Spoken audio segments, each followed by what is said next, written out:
తిట్టకు. పాత్రికేయ మిత్రులకి, మీడియా మిత్రులకి, మా బ్రహ్మయ్యకి, డైరెక్టర్ మారుతి గారికి, మా ఇప్పటి సినిమా డైరెక్టరు అభిలాష్ గారికి, ప్రేక్షకులందరికీ నా హృదయపూర్వక నమస్కారాలు. పెళ్ళికాని ప్రసాద్ సినిమా కాసేపు చూసి నవ్వుకోవచ్చు. పిల్లల ఎగ్జామ్స్ కూడా అయిపోతున్నాయి, ఇంటర్. అందరూ వెళ్ళి చూడండి, ఎందుకు పెళ్లి కాలేదని తెలుస్తుంది, పెళ్ళి ఎందుకు చేసుకున్నాడో తెలుస్తుంది.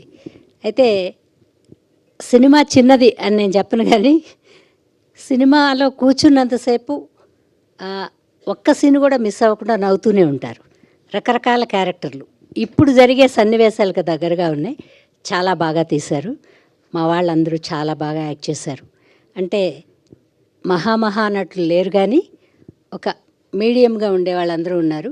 సప్తగిరి గారికి తోడుగా తతిమ అడుగులన్నీ ఆయన వేస్తాడు, ఆయన వెనక మేము నడుస్తాం. నమస్కారం.